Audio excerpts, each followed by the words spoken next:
This channel does not promote any violent, harmful, or illegal activities. All content provided by this channel is meant for an educational purpose only. Top quality और consistent performance के लिए सिर्फ silver pumps नाम याद रखना। কমলেশ আমাদের প্রতিনিধি রয়েছেন, আরো আপডেট দিচ্ছেন। কমলেশ, এখন কি আপডেট পাওয়া যাচ্ছে? কারণ টিকটিক করে ঘড়ির কাঁটা এগিয়ে যাচ্ছে তো। দেখো আত্রেই, এই মুহূর্তে ফ্লোরিডায় মাঝরাত 2:30টার সময় লিফট অফ অর্থাৎ রকেট উড়ে যাবে।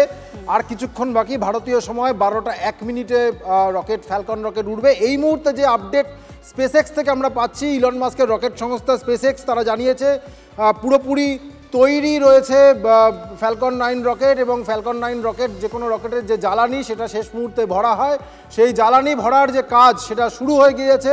জ্বালানি বলতে মূলত তরল অক্সিজেন, যেটা আগের দিন একটা লিকেজের কারণে সেটা মিশনটা স্থগিত করে দেওয়া হয়েছিল, সেই তরল অক্সিজেন এবং একটা রকেটে চড়ার মতো একটা কেরোসিন হয়, রকেটের মতো কেরোসিন, আমাদের দৈনন্দিন ব্যবহারে কেরোসিন নয়, সেই ধরনের জ্বালানিগুলো ভরা শুরু হয়ে গিয়েছে।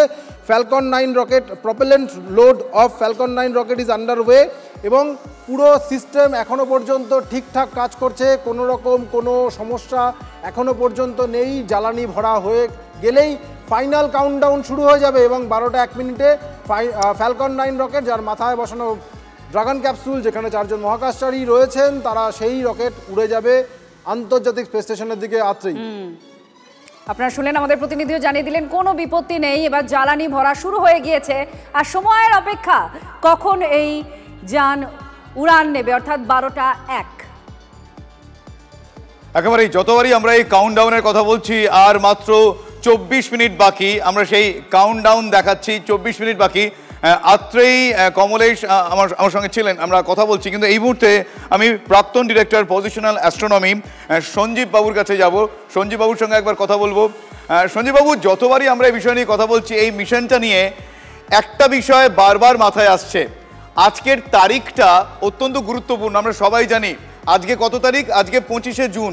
আজকের দিনটা ভারতীয়দের জন্য বেশ গুরুত্বপূর্ণ, তার কারণ 1983 সালে আজকের দিনে ভারত বিশ্বকাপ জয় পায়, প্রথমবার বিশ্বকাপ জয়ী হয়, ফলে আজকের দিন ভারতীয়দের জন্য অন্য একটা গুরুত্ব রাখে। সেই কারণে একটা বাড়তি উত্তেজনা তো হচ্ছেই গর্বের কারণে। তো এখনো পর্যন্ত আর মিনিট 24 বাকি, কতটা কি সাফল্যের দিকে আমরা এগোচ্ছি, এখনো পর্যন্ত কি আপডেট? হ্যাঁ, এটা চিন্তা করা যেতে পারে যে লিফট যদি সফল হয়, সফল হবেই, এটা আমরা ধরেই নিচ্ছি, কারণ এখন সবকিছু টেস্ট সঠিকভাবে সবকিছু ঠিকঠাক আছে কিনা সেটা তো জানা হয়ে গেছে।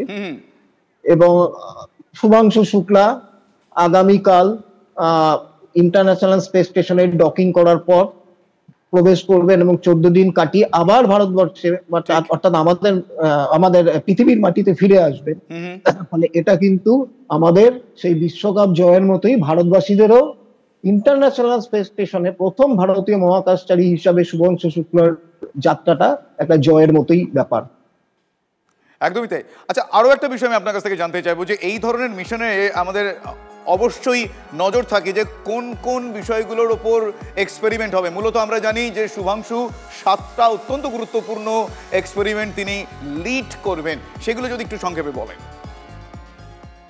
হ্যাঁ, সকালে একবার বলছিলাম সেটা, যেটা হচ্ছে প্রথম যে এক্সপেরিমেন্টটা করা হবে সেটা হচ্ছে আমাদের যে মহাকাশচারীরা মহাকাশে যান, মাইক্রোগ্র্যাভিটি মানে গ্র্যাভিটি প্রায় নেই, গ্র্যাভিটি কোথাও থাকে না, এটা হতে পারে না। পৃথিবীর উপর গ্র্যাভিটির মানে মহাকর্ষ শক্তির যে মান সেটা হচ্ছে 9.8 মিটার পার সেকেন্ড স্কোয়ার, কিন্তু 400 কিলোমিটার হাইটে কিন্তু সেটা সামান্য কমে, 8.5 মিটার পার সেকেন্ড স্কোয়ারের মতো ভ্যালু হয়। কিন্তু এটা আমরা ওজন শূন্য কেন ফিল করি? আমরা যখন কোথাও ফ্রি ফল করি তখন আমাদের কিন্তু ওয়েটলেস মনে হয়, অর্থাৎ আমাদের শরীরে যেন ওজন নেই মনে হয়। সেরকমই এই 400 কিলোমিটার হাইটে যখন ইন্টারন্যাশনাল স্পেস স্টেশন পৃথিবীকে প্রদক্ষিণ করে চলেছে, এটা কিন্তু এক ধরনের ফ্রি ফল হচ্ছে, সবসময় এটা ফ্রি ফল হয়, সেই জন্য আমরা ওজন শূন্য অবস্থা অনুভব করি, এবং সেটাই হচ্ছে অ্যাকচুয়ালি গ্র্যাভিটিটা একদম মিনিমাম বা নেই, এটাকে আমরা মাইক্রোগ্র্যাভিটি বলি। এই মাইক্রোগ্র্যাভিটি কন্ডিশনে পেশির শরীরে যে মাংসপেশি এবং হাড়, এই পেশির ক্ষয় হয় দেখা গেছে, এবং ফিরে যদি অনেকদিন থাকা হয় তাহলে ফিরে আসার পর হাড়ের ক্ষয় হচ্ছে, পেশির ক্ষয় হচ্ছে, পৃথিবীর বুকেও হয়, বয়স্ক মানুষের পেশির ক্ষয় হয়। কিন্তু ওজন শূন্য অবস্থায় যে পেশির ক্ষয় হয় তার যে থেরাপি বা চিকিৎসা, কি ধরনের চিকিৎসা করলে এটাকে সঠিক রাখা যায় সেই নিয়ে একটা গবেষণা একদম একদম সেই দিকে অবশ্যই নজর থাকছে এবং একদমই তাই। এবং আজকের 25শে জুন ইতিহাসের ক্যালেন্ডারে ভারতীয়দের জন্য আরও একটা গর্বের দিন হয়ে উঠবে এই আশাই আমরা রাখছি। আরও বেশ কিছু বিষয় জানবো, আমি আত্রেয়ীর কাছে যাবো। আত্রেয়ী, আমাদের সঙ্গে আছেন দেবপ্রিয় রায়, ইনচার্জ পজিশনাল অ্যাস্ট্রোনমি, তার সঙ্গে আমরা কথা বলবো। দেবপ্রিয় বাবু, সবাই আমরা খুব উত্তেজিত, কিন্তু আমরা তো দেখেছি ভারতের কেউ না কেউ অর্থাৎ মহাকাশে গিয়েছেন, আমরা ভারতীয় বংশোদ্ভূতদের দেখেছি এবং মহাকাশের ভেতরে কিভাবে তারা থাকেন, জীবনযাপন কিভাবে করছেন, সবটা আমাদের কাছে অনেক বেশি এখন চেনা। কিন্তু চ্যালেঞ্জ এই মিশনের ক্ষেত্রে কি রয়েছে, আর ভারতের দিক থেকে যদি একটু ব্যাখ্যা করেন যে কেন এটা ভারতের জন্য খুব গুরুত্বপূর্ণ। শুভাংশু শুক্লা আমাদের মানে সেই অর্থে আমাদের হিরো হয়ে উঠতে চলেছেন, এটা কেন? দেখুন, এই যে মিশন, এটার ক্ষেত্রে বেশ কিছু চ্যালেঞ্জ আমরা অলরেডি দেখেছি। যেমন হচ্ছে এই মিশনটা অলরেডি বেশ কিছুদিন পিছিয়ে গেছে ডিফারেন্ট কারণে। যেমন হচ্ছে adverse weather condition and oxygen fuel leak in Falcon 9 in যে রকেটে করে তারা যাবেন, এই রকেটে অক্সিজেন যে লিকুইড ফুয়েল হিসাবে আছে সেই অক্সিজেন লিকের জন্য অলরেডি পিছিয়েছে। তারপরে যেটা হয়েছে গিয়ে air pressure leak in international space station, সেখানে এয়ার প্রেশার লিক হওয়ার জন্য প্রেশার অ্যানোমালি দেখা গেছিলো।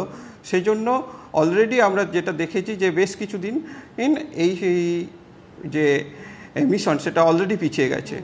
এবং আমরা যদি দেখতে চাই যে এইখান থেকে যে ভারতের কি লাভ হবে, আমরা অলরেডি জানি যে ভারত গগনযান বলে একটা মিশন লঞ্চ করেছে এবং সেটা সেই মিশনের আন্ডারে 2027 সালে আমাদের মহাকাশচারীদের মহাকাশে পাঠানোর একটা